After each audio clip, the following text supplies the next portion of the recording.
네, 음주운전은 살인이다라고 말을 하며 윤창호 법 발의에 앞장섰던 민주평화당 의원이 음주 단속에 걸려 물의를 일으키고 있습니다.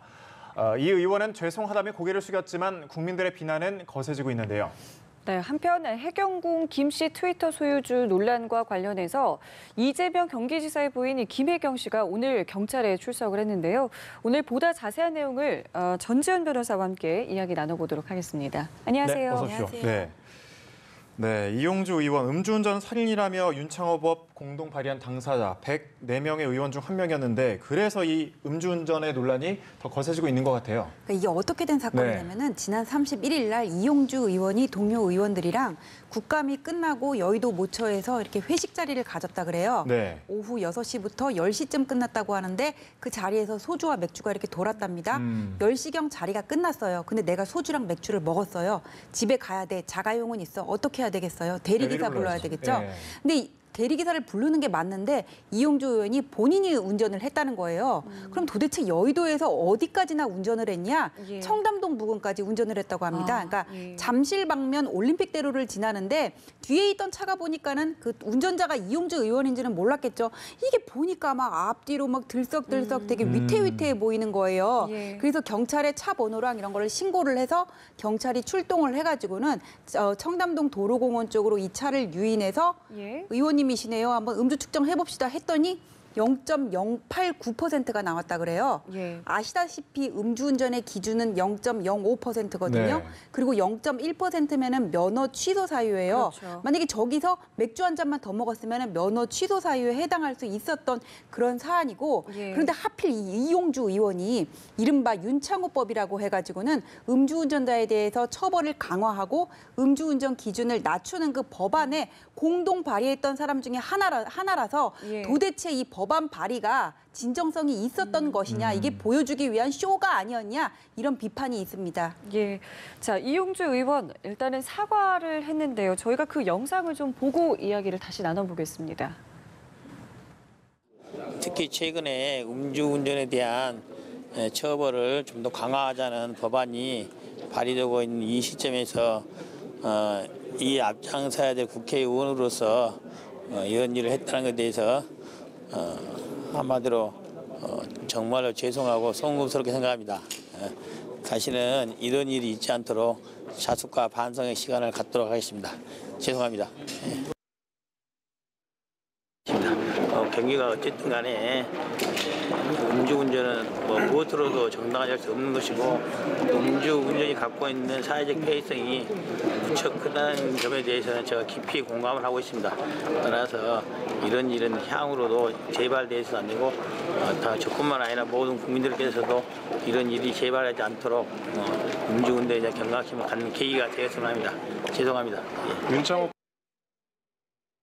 네, 지금 저희가 사과 영상을 봤는데요. 죄송하고 송구스럽게 생각한다라는 이야기도 있었지만 지금 이 부분, 그러니까 저뿐만 아니라 모든 국민들이 이런 일이 재발되지 않도록 경각심을 가는 계기가 되기를 바란다라는 이 부분이 사실은 굉장히 논란이 되고 있어요. 아니 저는 분명히 처음에 죄송합니다라는 말씀은 했지만은 네. 저거는 사죄하는 사람의 태도가 아니에요. 사죄를 할 때는 대상이 분명하고 진정성이 배어 나와야 돼요. 근데 이분은 지금 유체이탈 화법을 쓰고 있어요. 지금 지적을 하신 것처럼 저를 비롯하여 모든 국민들이 예. 이런 일이 재발되지 않도록 경각심을 가져야 되겠습니다. 이렇게 얘기를 했는데 예. 지금 음주운전한 사람은 본인이고 우리는 다 음주운전 안 했어요. 근데 무슨 경각심을 가지라는 거예요. 본인만 사과하면 되는데 왜 다른 국민들까지 끌고 가냐는 거죠. 이용주 의원 본인이 얘기했던 것처럼 음주운전이라는 거는 잠재적 살인이고 당시에 사고가 안 났던 것도 그냥 운이 좋았을 뿐이에요. 그렇죠. 본인이 살인행위라고 그래놓고 똑같은 짓을 해놓고는 그냥 저렇게 어물쩍 넘어가시면 어떡해요. 저는 저 태도를 보면서 뭔가 국민을 대표해서 일하는 사람이 아니라 뭐 국민 위에 있는 사람의 자세 같다. 좀 그런 생각까지 들었습니다. 네, 네티즌들도 이제 반응이 실제로도 그렇고요. 자숙의 시간을 갖겠다는 사과만으로 이렇게 좀 어물쩍 넘어갈 일은 아닌 것 같긴 해요. 민주평화당 원내 수석부대표도 또 사직하기로 했네요. 당연히 사직을 네. 해야 되는 거고요. 근데 저는 의원직 유지하면서 원내 수석 부대표 자리 정도 사임한다고 해가지고 사직한다고 해가지고는 이 문제가 일단락 될 수 있을 건가 싶거든요. 물론 음주운전 뭐 초범이고 네. 사고가 안 났으면은 300만 원 이하 벌금형 정도로 그냥 넘어갈 수도 있어요. 뭐 예. 의원직을 유지하는 데는 문제는 없을 거예요. 네. 근데 이거 당 차원에서 좀 확실하게 이제까지 음주운전 가지고 어떤 당 차원에서 징계를 내린 적은 없다고 하더라고요. 예. 근데 음주운전에 대한 우리 사회 인식이 이렇게 바뀌고 있으면은 이번에야 좀 뭔가 보여줘야 되지 않겠냐. 그냥 뭐 원내 부대표 자리 사직한다고 해서 그냥 넘어갈 일은 아니라고 봅니다. 예, 그러니까 뭐 말씀하신 것처럼 이게 뭐 자숙의 시간을 갖는다, 뭐 단순히 원내 수석 부대표 내려온다 이런 게 아니라 어떤 정치적인 책임을 좀 바라는 목소리가 사실 계속 나오고 있어요. 왜 연예인들 같은 경우에 음주운전 하면은 몇 년 동안 연예 활동을 할 수가 없잖아요. 그렇죠. 예. 그리고 왜 자숙의 시간을 갖는 거는 연예인만 가져야 되고 뭐 국회의원은 계속 의원직을 유지하는데 무슨 자숙의 시간을 가지신다는 거예요. 저 말이 좀 어폐가 있는 거죠. 네. 그 윤창호 씨의 친구들 성명서를 내고 참담한 심경을 감출 수 없다 실망감을 보였는데 그 윤창호 법 발의 과정에서 또 감사의 편지를 보내기도 했잖아요, 실제로. 그 받은 네. 감사의 카드를 이용주 의원이 본인의 SNS에 올리기도 했어요. 뭐 그랬었죠. 물론 지금은 민망하고 부끄러우니까 삭제를 하긴 했지만은 그 윤창호 씨 누군지 아시죠? 22살의 젊은 청년이 부산에서. 군복무 중이고 네. 이 사람 참 이게 명석하고 꿈도 원대했던 사람 같아요. 나중에 군복무 끝나고 나서 나는 검사도 하고 국회의원도 하고 대통령도 할 거야 막 이런 포부까지 가지고 있었던 사람인데 음주운전 차량에 지금 안타깝게 뇌사 상태에 지금 네. 있다고 하는 거잖아요. 이분들이 그 윤창호법을 발의한 103명 국회의원들한테 일일이 감사 카드를 보내서 네. 법안 발의에 감사드립니다. 끝까지 부탁드립니다. 음주운전에 대한 인식 개선이 필요하다고 봅니다. 좀 예. 노력해 주세요. 이렇게 감사 카드를 보냈었어요. 그래서 이용주 의원이 이거를 본인의 SNS에다 게시를 하면서 음주운전은 살인행위다 이런 얘기까지 했었는데 참 이분들이 느끼는 허탈감도 그렇지만은 감사 카드를 안 쓴 저희 입장에서도 예. 참 이거는 허망한 일이라고 생각을 합니다. 그러니까 네. 말씀하신 것처럼 이 윤창호 씨의 친구들, 뭐 가족들 허탈할 거는 뭐 더할 나위 없겠고 바라보는 국민들도 사실은 이렇게 말과 행동이 이렇게 달라서야 되겠느냐 그래요. 이런 생각이 들 수밖에 그 없겠어요. 아버님도 한마디 하셨죠. 네. 누구보다 이 음주운전의 폐해를 잘 아는 사람이 이렇다면은 예. 뭐 다른 사람들은 어떻겠냐. 그 이분 이용주 의원이 걸어온 행적을 보면은 그 지금 크게 다친 윤창호 씨가 꿈꿨던 그런 행적과 같잖아요. 사실 뭐 검사가 되고 국회의원이 되고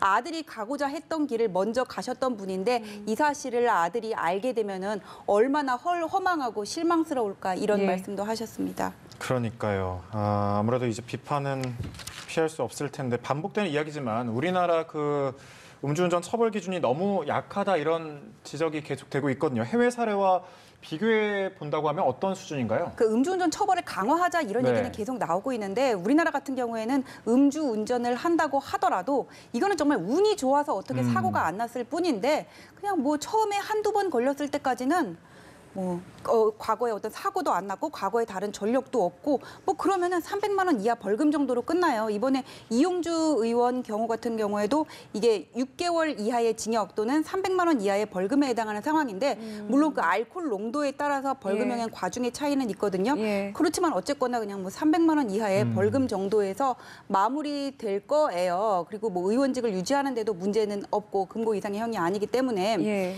그런데 이제 해외 사례를 보면은 예. 노르웨이 같은 경우에는 음주운전을 하다가 뭐 한 차례 걸리면은 영구적으로 면허가 취소되기도 하고 우리나라 네. 같은 경우에는 한 번 면허가 취소됐다고 하더라도 일정 기간이 지나면 또 다시 취득을 할 수가 있거든요. 예. 그리고 또 뭐 미국 같은 경우에는 이렇게 음주운전으로 한 번 걸리면은 이 음주운전 자체를 살인행위나 마찬가지로 이렇게 보기도 하고 또 재밌는 거는 저쪽에 뭐 터키 같은 나라에는 음주운전으로 걸리면은 뭐 몇 킬로미터 떨어진 원거리에서 내리게 한 다음에 집까지 이렇게 걸어가게 하는 벌을 내린다고 하더라고요. 예. 그러니까 뭐 어쨌거나 유형은 다르지만은 우리나라가 이런 해외에 비해서 음주운전에 대한 그 인식이 상당히 잘못된 거는 맞는 것 같습니다. 지금 이제까지 우리의 그 문화가 그랬던 것 같아요. 뭐 술을 먹고 한번 운전할 수도 있지 이렇게 가볍게 넘어갔던 것 같은데 상당히 잘못된 관행이죠. 또 이 음주운전을 보면 했던 사람이 계속해서 또 저지르기도 하잖아요. 실제로. 그게 한 번 네. 해도 잘 안 걸린다 그래요. 실제 이렇게 음주운전 경험이 있는 사람들을 상대로 해서 네. 설문조사를 했더니 내가 음주운전을 했을 때 걸린 적이 별로 없다고 대부분 대답을 했거든요. 그래서 이게 단속부터 처벌까지 전부 강화를 해야 될 것 같고 옆에 이렇게 같이 술을 마시면서 이 친구가 술을 먹고 운전을 자기가 직접 해간다는 걸 알면서도 말리지 않았던 사람들에게까지 예. 이게 방조범으로서의 책임을 확실하게 물어야 된다고 생각합니다. 네. 예. 자, 저희 다음 주제로 넘어가 보겠습니다. 이 해경궁 김 씨 트위터 계정의 소유주 논란과 관련해서 이재명 경기지사의 부인이죠.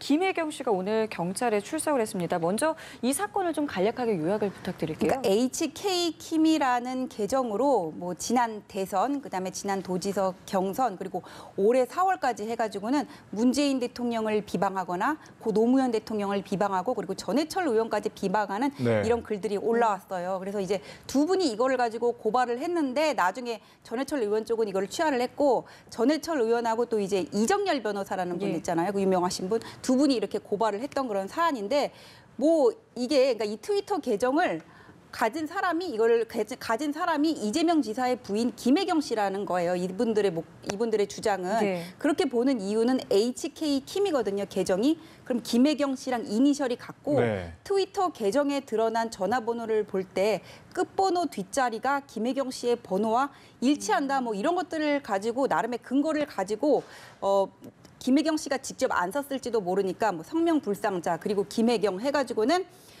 이게 명예훼손죄다 해가지고는 경찰서에 고발을 해가지고는 예. 이 수사가 진행이 되고 있었는데 계정주가 누군지를 알면은 트위터 본사의 협조가 필요한데 네. 이게 우리나라랑 미국이랑 쌍방간에 똑같이 범죄가 되는 행위라면 어떤 형사사법 공조를 통해서 미국 경찰의 협력을 구할 수도 있을 텐데 이거는 미국 같은 경우에는 어떤 표현의 자유가 중시되기 때문에 이게 여의치가 않았어요. 예. 그래서 이 사건이 계속 난항을 겪고 있는 가운데 이재명 지사의 팬카페를 운영했던 어떤 분이 나 이 계정 쓰는 사람을 알았는데 이 사람인 것 같다 하고 경찰에 가가지고 진술을 했어요. 근데 그분이 2011년부터 2016년까지 성남시장 운전기사로 근무했던 50대 남성이었거든요. 근데 이분이 말이 또 왔다 갔다 한 게 뭐냐면은 처음에 보도가 날 때는 계정주가 내가 맞다 이렇게 확인을 한 것으로 드러났었어요. 근데 나중에 경찰에 가서는 하도 많은 그때 계정을 만들어가지고는 나한테 이런 계정이 있었는지도 명확하지가 않고 내가 이런 글을 썼는지조차도 모르겠다 이렇게 부인을 했다 그래가지고는 예. 이번에 어쩔 수 없이 만약에 그 50대 남성이 계정 주임이 확실하고 그 사람이 글을 쓴 게 맞아 떨어졌다면 수사는 거기서 끝났을 텐데 네. 아직도 이게 누구인지 밝혀지지가 않았으니까 피고발인인 김혜경 씨를 결국 소환을 하게 된 겁니다. 네. 앞서 저희가 이제 화면에서 김혜경 씨 비춰진 모습을 잠깐 봤는데 죄송합니다라고 말을 하면서도 약간 얼굴엔 좀 옅은 미소라든지 여유가 좀 돋보였는데 어떻게 역시 그렇게 보셨죠? 근데 김혜경 씨 예. 속으로는 상당히 지금 답답하고 곤혹스럽겠지만 그런 거를 이렇게 표정으로 드러낼 수는 없는 거잖아요. 근데 이게 결국 경찰 수사를 통해서 밝혀내야 되는 문제이기는 하지만 그냥 제 개인적으로는 생각으로요. 네. 상식적으로 내가 이렇게 내 이니셜을 그대로 써가지고는 어떤 남편의 상대방, 같이 싸우는 상대방이잖아요. 어떤 정치적인 라이벌이 될 수도 있고 뭐 그런 사람들을 스스로 비방하는 글을 올렸을까 좀 그런 생각도 들거든요. 그것도 내 이름으로. 네. 그리고 후보 부인들은 보면은 되게 이렇게 대외적인 활동을 하지 SNS 활동은 캠프 내나 아니면 열성 지지자들이 하거든요. 예.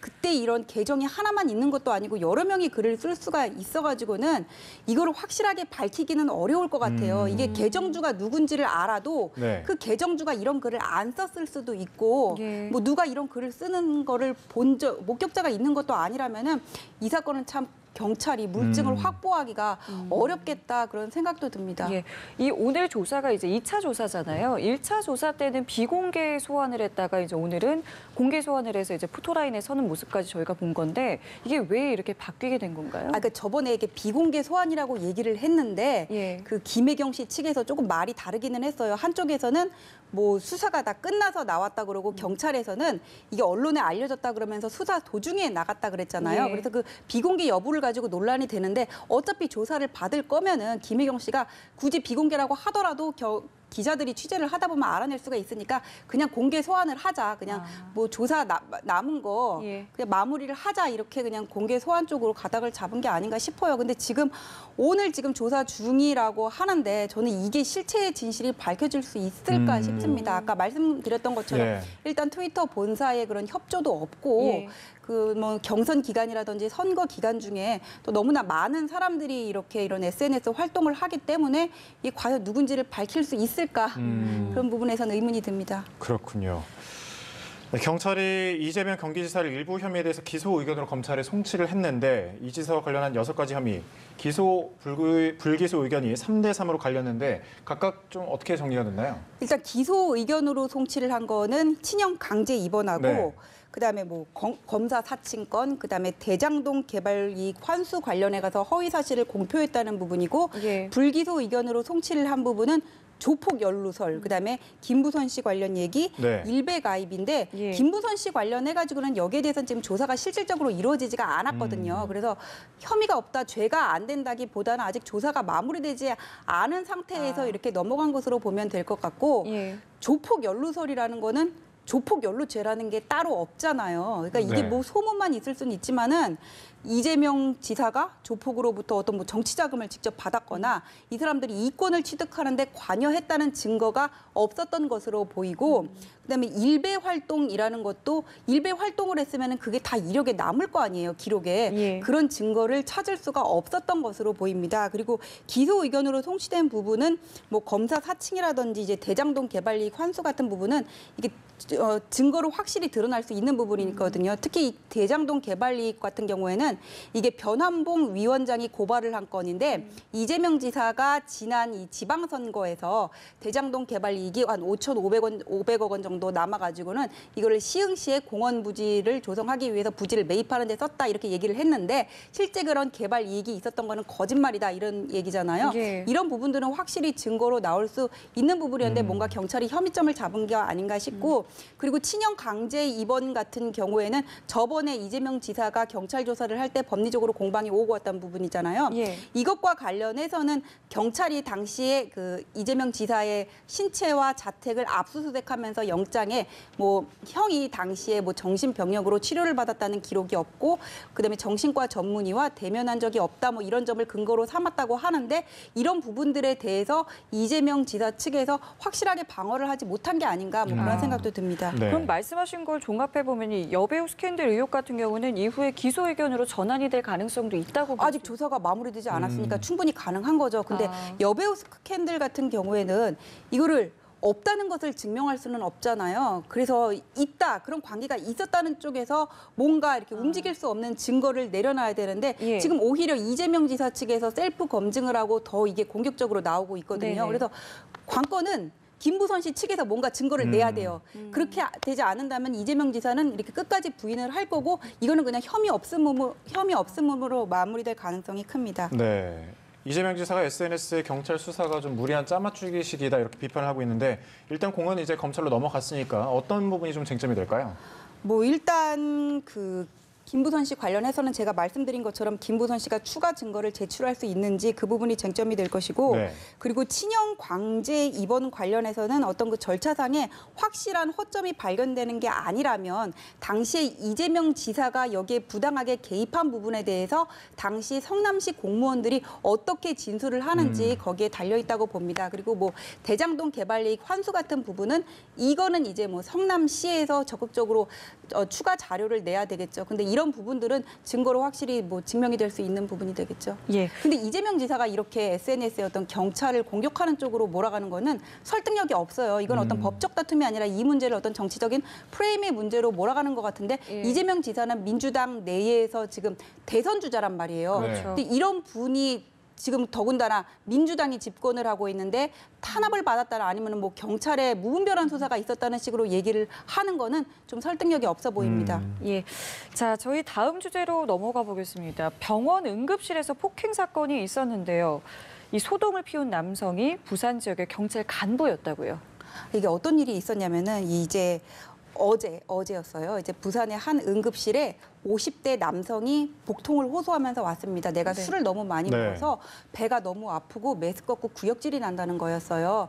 그래서 이제 뭐 초기 치료를 간호사가 했겠죠. 그러고 나서 이 사람이 간호사한테 물을 달라고 얘기를 했대요. 예. 근데 이렇게 응급 그 환자에 대한 그 지침을 보면은 복통 환자에게 물을 주는 거는 금지가 돼 있다 그래요. 아. 그래서 간호사가 시간이 좀 지나야 되니까는 좀 기다리세요 얘기를 했더니 간호사를 때리려고 했답니다. 예. 그래서 이거를 말리려고 다른 직원들이 오니까 머리채를 잡아 흔들기도 하고 이런 와중에도 뭐 밀고 부딪히고 하는 폭행이 있었던 거죠. 그러니까 매뉴얼대로 했는데 거기에 대해서 이제 화가 나서 지금 저희가 화면 영상으로도 나가고 있습니다만 굉장히 좀 횡포를 부리고 있는 거군요. 그렇죠. 이제 저분이 저때 술을 드셨다고 하는데 저분은 직업이 경찰 간부예요. 그렇죠. 응급실에서 저런 소동이 일어나면은 막아야 되는 출동을 사람이죠. 해야 되는 네. 사람이 오히려 소란을 일으켰으니까 더 비난이 큰 겁니다. 우리가 누누이 얘기를 했지만은 예. 술에 취해서 기억이 안 난다는 것만으로는 용서를 받을 수가 없겠죠. 네, 저희가 응급실 관련해서 그 난동 관련된 소식도 가끔 전해드리는데 이렇게 그 난동이 계속되자 지난 9월이었죠. 경찰이 무관용 원칙으로 대응하겠다고 밝혔는데 이렇게 또 일어난 거네요. 이거 어떤 처벌을 향후에 받게 될까요? 응급실에서 저렇게 난동을 벌이면 저 피해가 그냥 나와 그 피해자뿐만 아니라 다른 치료가 필요한 환자들에게까지도 갈 수 있기 때문에 네. 이게 형이 가중될 수밖에 없고 응급의료법에 보면은 이렇게 5년 이하의 징역까지도 가능하도록 그렇게 돼 있어요. 그냥 단순한 폭행죄하고 다른 겁니다. 그래서 이분 지금 경찰 내에서 직위 해제 상태라고는 하는데 네. 본인이 그런 게 확실하잖아요. 그렇죠. 직위 해제는 그냥 징계는 아니고 기다리라는 얘기거든요. 아. 뭐 파면이라든지 해임까지도 분명히 갈 수 있는 부분이라고 보여지고 네. 그런 징계가 내려지지 않는다고 하더라도 금고 이상의 형이 확정이 되면은 경찰직을 계속 유지할 수는 없게 되겠죠. 아, 알겠습니다. 알겠습니다. 아, 저희가 오늘 전재현 변호사와 이야기 나눠봤습니다. 저희 오늘 말씀 여기서 마무리 짓겠습니다. 고맙습니다. 고맙습니다.